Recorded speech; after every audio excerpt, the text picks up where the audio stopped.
In a cafe on a humid afternoon, two people talk at mismatched speeds.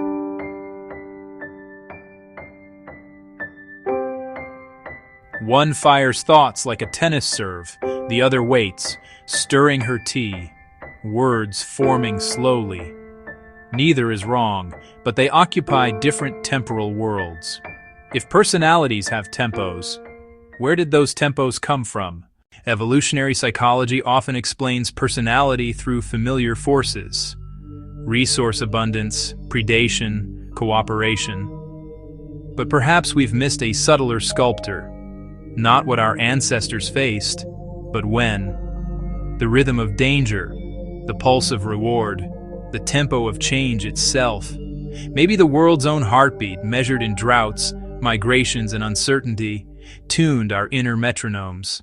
Every organism lives in a world shaped by time. For early humans, the tempo of life was not uniform. Some lands pulsed with sudden catastrophes, flash floods, fires, raids. Others moved in slow, predictable waves of abundance and scarcity. We can describe these ancient rhythms with three simple ideas. Tail heaviness, how often rare extremes strike. Clustering, whether fortune or famine comes in streaks. Cliff steepness, how abruptly the world changes when it does. These patterns shape not just survival, but mind. A nervous system is, after all, an instrument for keeping time with reality. Different worlds may have composed different rhythms of thought and emotion. Imagine three broad timing strategies: overlapping, not fixed types; fast responders, tone, quick, alert. In volatile worlds where danger strikes in seconds, hesitation kills. Fast responders trade accuracy for speed. Their vigilance is their strength. Today, that same quickness lives in anxious alertness, an echo of ancient necessity. Accurate assessors. Tone, measured, calm. In patterned worlds, years of plenty followed by lean ones, patience wins. They wait for better evidence before acting. Their gift is precision, their rhythm deliberate. Guarded recoverers. Tone, deep, soothing. Where survival depended on rebuilding after collapse, famine, frost, or war, resilience meant restraint. They conserve energy, mend slowly, protect what remains. These strategies don't divide us into boxes. They are variations on one theme: how to move in step with uncertainty. Hints of these rhythms appear across the sciences. Animals in unpredictable habitats mature faster, take more risks, and live shorter lives. Human studies echo the pattern. Stable climates favor long-term planning and restraint.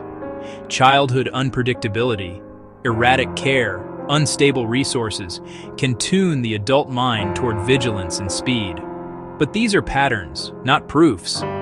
Migration, culture, technology, they mix tempos endlessly.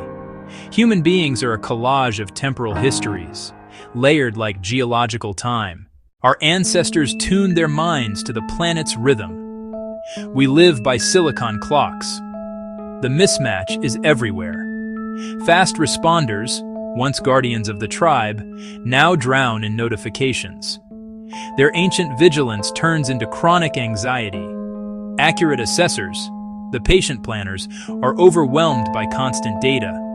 Their care becomes paralysis. Guarded recoverers, the healers of the past, find no pause long enough to mend. A culture addicted to speed mistakes, recovery for weakness. Neuroscience shows the conflict clearly.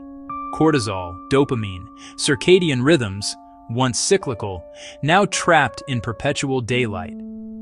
We have built a world too fast for our slower selves and too slow for our faster ones. If tempo diversity is part of our nature, then our systems, schools, workplaces, technologies, can be redesigned to honor it. Education could alternate bursts of focus with periods of reflection. Workplaces could balance quick innovators with careful stabilizers. Technology could sense our physiological tempo and match it rather than rush it. The goal is not to label, but to orchestrate, to compose societies where different rhythms can play in harmony. Spinoza might say that each tempo expresses the conatus, the pure striving of life to persist. The fast responder's haste, the assessor's patience, the recoverer's stillness, each a necessary harmony in the grand composition of nature. And Jung would call them archetypes of the psyche, the warrior, the sage, the healer. Individuation, our psychological growth, may simply mean learning to shift among them, to dance between reaction, reflection, and renewal. Perhaps maturity itself is rhythmic flexibility. The world still hums with the patterns that made us: floods, droughts, seasons, chance.